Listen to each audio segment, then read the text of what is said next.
Malaysian Prime Minister Anwar Ibrahim has pushed back against Beijing, saying his country will continue its oil and gas exploration projects in the South China Sea. Malaysia will not bow to demands by China to stop its oil and gas exploration in the South China Sea, as the activities are within the country's waters. The demand is made after the Malaysian leader insisted that Malaysians do not have a problem with China, and even calling China a true friend. The shifting of tones from Malaysian Prime Minister is the result after China warns Malaysia to immediately cease activities in oil-rich waters off Sarawak. Followed a leak of a diplomatic note issued by the Chinese Foreign Ministry to the Chinese Embassy in Malaysia, expressing Beijing's claim that the projects infringed on Chinese territory, which was published by a Philippine media outlet on August 29. Beijing has demanded Malaysia to immediately halt all activities in an oil-rich area off Sarawak waters. Despite softer diplomatic tones from Prime Minister Anwar Ibrahim, in an attempt to soothe its giant neighbor, amid overlapping claims in the South China Sea. The demand was made in a protest note sent to the Malaysian embassy in China last week, according to the Philippine Daily Inquirer, which also published the document. The document accused Malaysia of encroaching on areas covered by the 10-dash line, Beijing's controversial map showing its claims to sovereignty in the South China Sea. It also expressed Beijing's displeasure over Malaysia's oil and gas exploration activities near the Luconia Shoals, also known as Luconia Reefs. The area is known to Malaysians as Gugusan Beting Raja Jaram, but referred by China as Nankang Ansha and Bekong Ansha. This is despite the fact that the reefs are only 100 kilometers from Sarawak and almost 2,000 kilometers from mainland China. The Chinese side, once again, urges the Malaysian side to genuinely respect the territorial sovereignty and maritime interests of China and immediately stop the above-mentioned activity.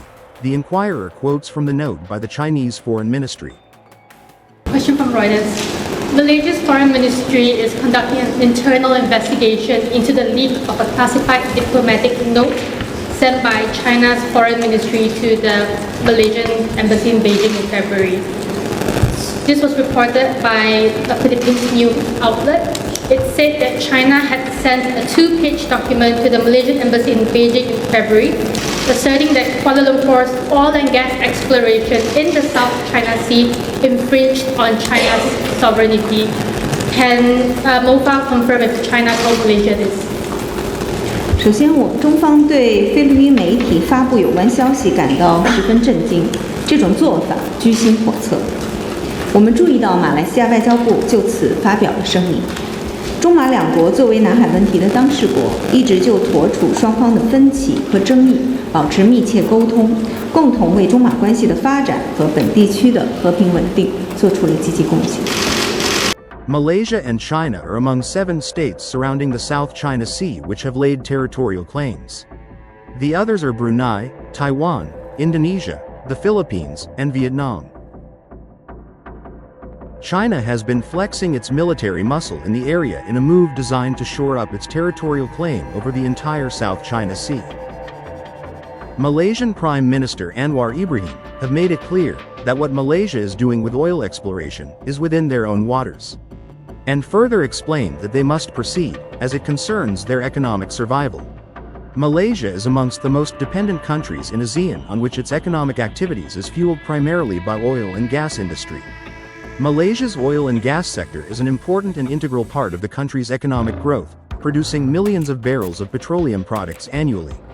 Its oil and gas industry currently contributes almost a quarter of the country's GDP. Malaysia's infrastructure projects and its economy as a whole will be doomed without the oil and gas industry. Malaysia's national oil firm Petronas operates within the country's exclusive economic zone, as well as the Luconia Reefs, which China claims as part of its territory based on the so-called 9-dash line, which it later updated to become the 10-dash line to claim an additional territory near Taiwan. The 9-dash line had already been declared illegal in 2016 by the Permanent Court of Arbitration in The Hague. China's latest warning came less than 3 months after Anwar described China a true friend in what appeared to be an attempt to appease China's uncompromising stance on its territorial claims. Last year, Anwar caused outrage after he suggested that his government was prepared to negotiate China's territorial claims in the South China Sea. Anwar said during his briefing on his official visits to China that Malaysia sees the area as Malaysian territory, therefore Petronas will continue its exploration activities there. But if China feels this is their right, Malaysia is open for negotiations. The statement drew immediate condemnation from the opposition, with former Prime Minister Muhyiddin Yassin saying Malaysia's territorial rights were not open to negotiation even if it is claimed by China. The Prime Minister's statement about Malaysia's openness to negotiate over its territorial rights has exposed it to the risk of a threat to its national sovereignty, according to the Perikatan Nasional chairman. This was followed by Wisma Putra, clarifying that Anwar's comment meant Malaysia would like all issues related to the South China Sea to be resolved peacefully. Unlike the Philippines, which had public clashes with China in the disputed area, Malaysia's government prefers diplomatic channels. It rarely criticizes Beijing publicly, even though Chinese Coast Guard ships have sailed near Malaysia's waters. This is partly to protect economic ties, as China has been Malaysia's top trading partner since 2009. On April 8, a group of Malaysians who were fishing near Terumbu Sahab in South Luconia Shoals were startled by the sudden appearance of China Coast Guard vessel 5103, which sailed too close to the Malaysian boat. This is a proof that China tried to strengthen its presence in the disputed part of the Spratly Islands group. On September 7, Malaysia has reportedly begun shadowing Chinese vessels operating within its claimed waters, in what observers call a bold assertion of its maritime rights amid Beijing's attempts at obstructing oil exploration efforts. The K Shui Sanhao, a Chinese research vessel accused of conducting unauthorized surveys at Ardasur Bank, 150 nautical miles around 278 kilometers from Kota Kinabalu, was closely monitored by Malaysian patrol ship the KD Sundang, according to Stanford University's Gordian Knot Center for National Security Innovation in a Saturday report. This is not the first instance of Malaysia standing firm against China's maritime claims, said Colin Koh, a senior fellow at the S. Rajaratnam School of International Studies in Singapore. Diplomatic tensions flared previously, particularly during a notable incident in 2020, when Beijing issued stern warnings to halt energy exploration off Sarawak. Then, China's survey ship entered Malaysian waters and followed a vessel carrying out exploration activities. Before that incident and after, Beijing has regularly issued diplomatic notes of warning to Kuala Lumpur to cease energy work off Sarawak. Malaysian Prime Minister Anwar Ibrahim has rejected Beijing's demands, asserting that the country would not halt its oil and gas exploration in the South China Sea, as he said these activities fell within Malaysia's territorial waters. China will strive to alienate the Philippines and portray it as an outlier among South China Sea claimant states. Beijing's typical tactics of its salami-slicing approach towards ASEAN, as Manila directly stand against China, while Malaysia's softer tones dealing China is likely working for now, but surely not for long. Manila has been recognized by the Western allies as it strongly condemned and publicized Chinese aggressive action in the disputed waters of the South China Sea. Tensions in the contested waters have escalated in recent weeks. Manila accused a Chinese Coast Guard ship of deliberately ramming a Philippine vessel near Sabina Shoal earlier this month and has previously leveled allegations of Beijing employing gray zone tactics, including the use of water cannons and high-intensity lasers against Philippine vessels. Benjamin Blandin, a maritime security expert and network coordinator at the Yokosuka Council on Asia-Pacific Studies, said that China was expanding the perimeter of its asymmetric warfare by going after Malaysia. Beijing was challenging the Red Line on a daily basis, he said, adding that it had been unable to counter Vietnam's land reclamation and militarization of islands in the South China Sea, and was reaching the limits of what it could do to intimidate the Philippines without provoking conflict. China is increasing the pressure by patrolling areas it did not or rarely doing maritime patrol in the past, now including Malaysia's maritime water. Currently, Malaysia's stance on the South China Sea remains unchanged. It will continue to defend its sovereignty, sovereign rights, and interests in its maritime areas, though without publicizing the illegal action of Chinese vessels within Malaysia's exclusive economic zone to deter outcry of public opinion.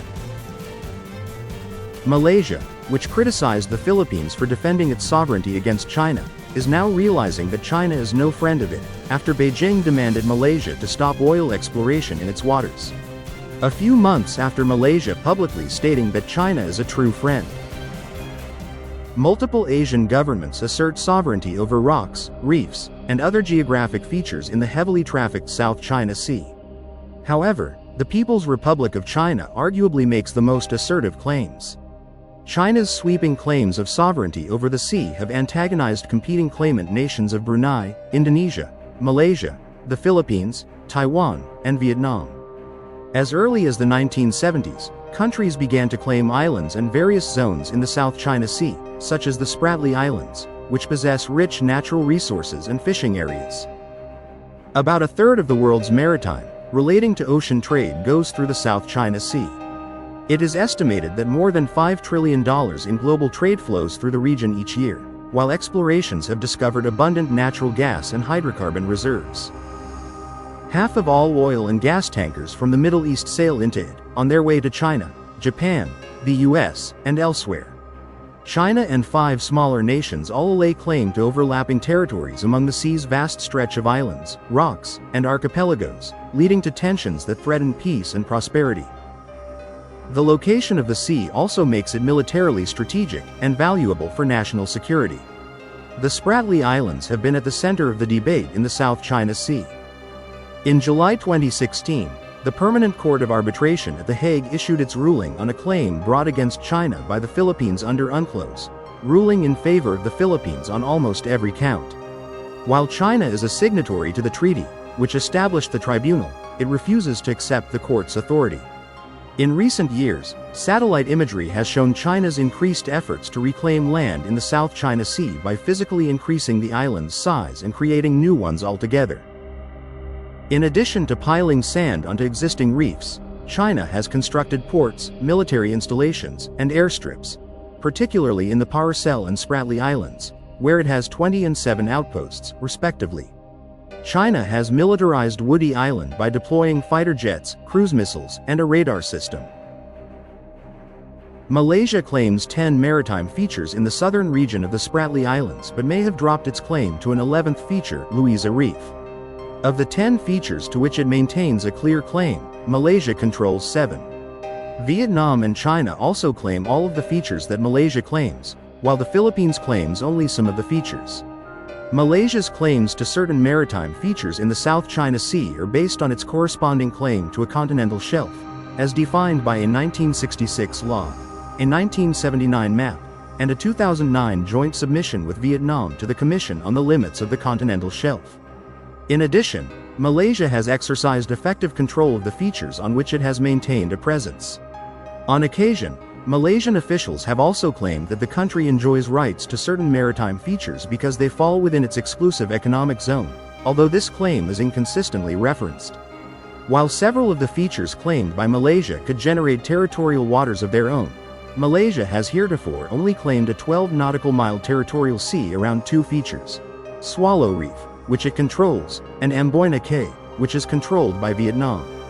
Swallow Reef, the only clear island among Malaysia's controlled claims, was occupied in 1983, while the remaining features were gradually occupied through the course of the 1980s. The status of Malaysia's claim to Louisa Reef, which Malaysia and Brunei disputed until 2009, is unclear. In a 2009 joint press statement, the two countries announced that they had reached agreement in an exchange of letters on delimitation of maritime boundaries and modalities for the final demarcation of their land boundary. Brunei subsequently claimed in its preliminary submission to the Commission on the Limits of the Continental Shelf that the exchange of letters delimited its territorial sea, exclusive economic zone, and continental shelf, implying that Brunei also claimed Louisa Reef. Malaysia's claim therefore seems to have lapsed implicitly, although this remains to be confirmed.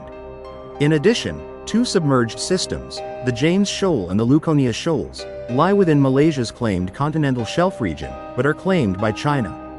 Compared with other regions of the South China Sea, the coast off the eastern Malaysian states of Sabah and Sarawak is relatively rich in oil and natural gas, which are a key source of income for the Malaysian government. Of the 11.2 billion barrels of crude oil reserves that the U.S. Energy Information Administration estimates to be located in the South China Sea, 5 billion barrels reside in uncontested Malaysian waters.